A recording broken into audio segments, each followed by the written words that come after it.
to election for the right selection। दोस्तों, चुनाव का शोर शराबा हर जगह है। एक तरफ उम्मीदवार अपने विचार रख रहे हैं, वहीं दूसरी तरफ हम हैं आपके साथ, आपके विचार सुनने और जनता को सुनाने के लिए। आपके पास अगर उम्मीदवार वोट मांगने आते हैं तो आप उम्मीदवार से सबसे पहला सवाल क्या करेंगे? ये बताइए, क्या सचमुच जिस तरीके से एक ईमानदार व्यक्ति किसी दूसरे के लिए अपने पूरी सेक्रीफाइस करते हैं और अपने आप में इतना अच्छा इंसान वो पैदा करते हैं, अपने इतना अच्छा इंसान बनते हैं वो कि दूसरे के हक़ में भला करते हैं, क्या आप में वो चीज़ है?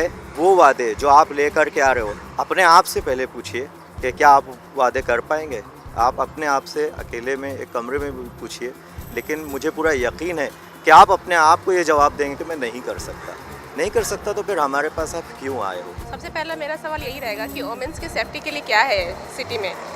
इतना जो आजकल इंसिडेंट हो रहा है लेडीज़ या औरतों के में, जितना हम लोग सुनने में आता है, टीवी में देखते हैं, न्यूज़ चैनल में देखते हैं, उसके लिए आप क्या कर सकते हो? उनके सेफ्टी के लिए क्या कर सकते हो आप? मेरा सवाल भी यही होगा कि आप अगर इलेक्शन जीत के आते हैं तो आप क्या करेंगे हमारे लिए, हम औरतों के लिए या बच्चों के लिए, मतलब सबके लिए क्या करेंगे? सबसे पहले मैं उन नेताजी से ये पूछना चाहूँगा कि आज के नेता कहते हैं कि जिसके पास जो 25 रुपये कमाता है वो आदमी गरीब नहीं है, और वही नेता जब खुद एक टाइम का खाना खाते हैं तो उनका बिल 25,000 से 30,000 का होता है। तो वो मुझे पहले ये बताएं कि क्या आप 25 रुपये का खाना खाएंगे? अगर आप 25 रुपये दिन में कमाएंगे और आप सेटिस्फाइड हैं तो मैं आपको वोट देने के लिए तैयार हूँ। आप लोग इलेक्शन के टाइम पे दिखाई देते हैं, सो न्यू तो आप लोग दिखाई नहीं देते हैं, और हम लोग की जो परेशानियां हैं वो वैसे ही रहती हैं, तो हम वोट क्या सोच के दें आप? अगर आप खुद एक कैंडिडेट होते तो लोगों से किस मुद्दे पर और किस तरह से वोट मांगते? औरतों की सेफ्टी को लेके और प्रोग्रेस जो होना चाहिए, जो हमारे इतना करप्शन है, हर चीज़ में करप्शन है, तो एक साफ़ सुथरी पार्टी होनी चाहिए। उनकी सेफ्टी का, और यही मेन रीज़न यही है कि औरतों की सुरक्षा सबसे बड़ा रीज़न है। और तो बाकी सब जानते ही हैं, जो भी है महंगाई और ये अदर ये सारी प्रॉब्लम तो सामने ही है सबके।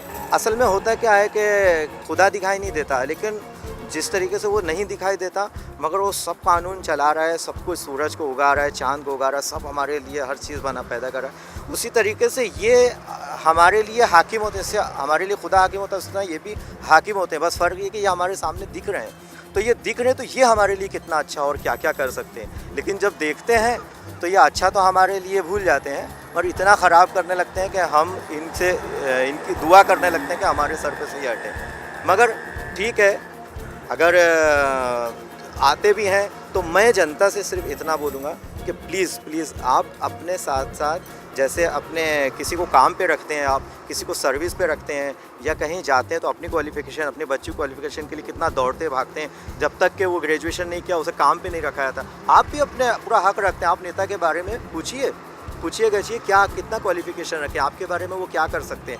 नहीं कर सकते तो वो आपका भाई क्यों ना हो, बाप क्यों ना हो, आप ना दीजिए वोट, आपके कौम का क्यों ना हो, क्योंकि वो आपके लिए नुकसानदेह है। अरविंद केजरीवाल जी कुछ ही दिनों के अंदर सही मुद्दों को लेकर के सही लेकर इतनी तरक्की की कि आज उनको हर बच्चा जानता है आप पार्टी को, और आप पार्टी आज इतनी तरक्की कर रही है। इसका मतलब ये है कि जिस तरीके से अरविंद केजरीवाल की सोच है, फिक्र है, अगर मैं होता मैं भी उसी रास्ते पे चलने की कोशिश करता, लेकिन क्या है दूसरे लोग रहने नहीं देते हैं। उनके पीछे कोई ना कोई ऐसे भ्रष्टाचार के आरोप लगाएंगे, उनको कोई ना कोई बात में घेरने की कोशिश करेंगे, उनकी जो इतनी तरक्की हो रही है, उनका जो नाम हो रहा है उसको कम करने की कोशिश करेंगे। ये सब है। मैं भले वो है, देखिए ये भी अन्ना हज़ारे जी का एक बोलना है कि फल जो होता है ना, फलदार जो दरख्त होता है उसी पे पत्थर आते हैं। तो आप अच्छे मुद्दे लेकर के चलिए, पत्थरों की फिक्र मत करिए। आप अगर वो फल दरख्त हैं जो किसी का पेट भर सकते हैं, अगर वो सही भूखे आदमी के पेट में जाएंगे तो आपको तरक्की भी मिलेगी और आपको लोग इज्जत सम्मान सब देंगे। जैसे हम अपने घर वालों का ख्याल रखते हैं, उसी तरह से हम चाहेंगे, कोशिश करें कि हम अपने देश के लोगों का भी ख्याल करें, क्योंकि हम जैसे हमारे घर में भाई बहन होते हैं, उसी तरह से हिंदुस्तान में जितनी भी आबादी है ये सब हमारे भाई बहन हैं। तो जैसा हम इन भाई बहनों के लिए सोचेंगे वैसे ही हम इनके लिए भी सोचेंगे। अगर आपका एमपी आपके सामने आ जाए तो क्या आप उसे इज्जत दोगे? वो मतलब अच्छा करेंगे हमारे देश के लिए, हमारी जनता के लिए, हमारे लिए, तो ज़रूर रिस्पेक्ट करेंगे। और अगर वो नहीं अच्छा करेंगे तो रिस्पेक्ट करने का तो कोई सवाल ही नहीं उठता ना। अगर वो हमारे वादों के मुताबिक जो वादे उसने किए थे या जो हम उससे एक्सपेक्ट करते हैं अगर वो हमें उन पर खरा उतरता है, पूरा करता है, तो हम उनके रिस्पेक्ट करेंगे। और अगर वो नहीं करता है तो ऐसे को तो अगले इलेक्शन में ऐसा होता है कि वो MP होते हैं और उनको क्या बोलते हैं, कॉर्पोरेटर का भी टिकट नहीं मिलता है। तो ऐसे नेता जो मुद्दों पे खरे उतरे, उनके लिए सर आंखों पर हम इज्जत करेंगे, और जो हमारे मुद्दों के लिए नहीं है वो हमारे लिए एक क्या बोलते हैं, वो दुश्मन से भी बेकार यानी बदतर हैं। क्यों? क्योंकि उनको हमारी फिक्र नहीं, उनको अपनी फिक्र है सिर्फ। अगर वो MP अच्छा होगा, हमारे वार्ड के लिए काम किया रहेगा, जैसे हमारे वार्ड में जो भी क्लीननेस, जो भी सफाई पे ध्यान देना, औरतों का जो भी रिस्पेक्ट और हर चीज़ अच्छा होगा, तो उसको जरूर के लिए करेगा तो उसको ज़रूर हम लोग ये देंगे, मतलब सम्मान देंगे। और अगर वो अच्छा नहीं होगा, कुछ नहीं किया रहेगा, जैसे कि तैसा रहेगा, सिर्फ वोट के समय ही आएगा हमारे पास, तब तो हम उसका कोई सम्मान नहीं करेंगे ना। नहीं, क्यों नहीं इज्जत देंगे? वो देश के लिए अच्छा काम करेंगे, अच्छे मतलब कामों में हिस्सा लेंगे, तो हम क्यों नहीं इज्जत करेंगे? हमारे देश के लिए वो एक मतलब मिनिस्टर बनेंगे, तो हम उनको इज्जत क्यों नहीं देंगे? चुनाव में अगर कोई आपका वोट खरीदना चाहे तो आप क्या करेंगे? नहीं लगा सकता कोई कीमत अच्छे इंसान की, इसलिए आप खरीद तो नहीं सकते हमको वोट की शक्ल में, मगर इतना है कि हमको किसी मजबूरी में वोट देना ज़रूर पड़ता है। लेकिन हमको जब जा कर के देखते हैं हम, तो हमको उस 10 में से एक भी आदमी नहीं पसंद आता, तो क्या करें? अब यहाँ पर मैं सवाल कर रहा हूँ। नहीं, मेरा अपना मत है, मैं क्यों अपना वोट किसी को दूँ? अच्छा कैंडिडेट कभी मांगेगा नहीं, वोट खरीदना ही नहीं चाहेगा वो वोट को। मेरा वोट है, हम जिसको चाहेंगे उसको देंगे, वो खरीदने का तो सवाल ही नहीं उठता है ना, क्यों हम बेचेंगे? आज की दुनिया में जो नेता ये बोल रहे हैं कि 25 रुपये कमाने वाला व्यक्ति अमीर है, तो फिर वो नेता मुझे कितने पैसे दे देगा वोट के लिए? एक वोट के लिए अरे 1000 देगा, 10,000 देगा, 1 लाख देगा, इससे ज़्यादा तो नहीं देगा ना। मैं अपने ज़मीर को 1 लाख रुपए में नहीं बेचूंगा। मैं अगर कोई गरीब से गरीब व्यक्ति है, गरीब से गरीब है, लेकिन उसके अगर ज़मीर जिंदा है, तो फिर वो उसको कोई नहीं खरीद सकता। नहीं, हम हरगिज़ ऐसा गलत काम नहीं करेंगे। देश का विकास और इस चुनाव में आप कोई रिश्ता देखते हैं? हाँ है कनेक्शन, जब तक हम अच्छा नेता को लेके नहीं आएंगे, अच्छा यंगस्टर्स को, या फिर जो अच्छे हैं, क्लीन हैं, जिनका कि मतलब उनके पर कोई दाग नहीं, जैसे करप्शन नहीं है, ये नहीं है, जो जिन्होंने अपना राज्य का या किसका विकास किया है, तो हम जरूर उसमें दोनों का कनेक्शन, अच्छे नेता तो आने ही चाहिए। जैसे अभी क्या है ना, अभी बिल्कुल अच्छा देश तो नहीं चल रहा है, बिल्कुल हर चीज़ भ्रष्ट है। उसमें जो PM है वो तो रियल में PM है नहीं तो इसलिए एक अच्छा कैंडिडेट को चुन के आना बहुत ज़रूरी है। इसलिए हम लोग सबको मतदान करना चाहिए और सही कैंडिडेट को वोट करना चाहिए।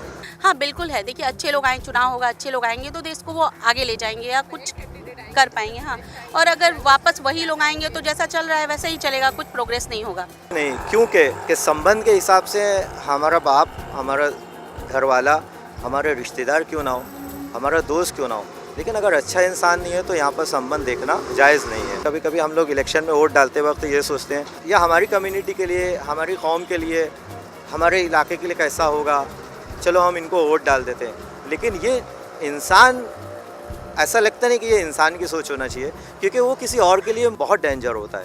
हमको उसका बचाव, ताकि जितना हम अपने बारे में सोचें उतना ही दूसरों के बारे में सोचें कि हमारे लिए तो ये फ़ायदेमंद हो सकता है, मगर दूसरों के लिए इतना ख़तरनाक है कि वो मौत से बदतर। तो हमें वहाँ पर इस बात का भी ख्याल रखना चाहिए। कोई रिश्ता नहीं, देखिए रिश्ता जो होता है ना, दिल से दिल का होता है। सबसे पहली बात, अन्ना हज़ारे जी ने एक बात बोली थी और वो बहुत अच्छी बात बोली थी। उन्होंने बोला ये नेता जो हैं, ये आज जो सरकारी कुर्सियों पे बैठकर अपने आप को यानी वो समझते हैं पब्लिक को नौकर और ख़ुद उनको समझते हैं अपना सेठ, लेकिन ऐसा नहीं है। उल्टे वो हमारे नौकर हैं। अगर वो हमारे नौकर ना होते तो वो हमारे दरवाजे चल के हाथ जोड़ के ये ना कहते कि सर प्लीज़ हमको वोट दे दीजिए, हम उनके पास जाते कि हमारा वोट ले लीजिए। जो कुर्सी पर बैठे हैं वो हमारे एक हिसाब से भाग्यदाता बन जाते हैं। भाई वो जो ऑर्डर पास करेंगे वही चलेगा, वो जो रूल्स लिख देंगे वही चलेगा। आज पार्लियामेंट के अंदर अगर एक नेता को एक दूसरी पार्टी बहुत बुरा बोलती है, उसके बाद वो पाला बदल के इनकी पार्टी में आ जाता है, तो वो एक ही रात में बहुत अच्छा हो जाता है। तो इसका मतलब उनमें मतलब सेवा की भावना नहीं है, सिर्फ और सिर्फ जो है ना, वो अपना वोट, अपनी कुर्सी, अपना सब, अपना पावर, और कुछ नहीं। कोई भी मिनिस्टर बने हमारे देश को तरक्की दे और इस देश के हालात बदलें, देश तरक्की करे, लोग पढ़े लिखे, जागरूकता बढ़े, यही हमारी ईश्वर से दुआ है। चलिए दोस्तों, आज का सफर हम यही खत्म करते हैं। कल हम फिर मिलेंगे किसी नई जगह, नए लोगों के साथ, क्योंकि आपकी आवाज ही देश की आवाज है। सच्चे का है बोलबाला, झूठे का है मुंह काला।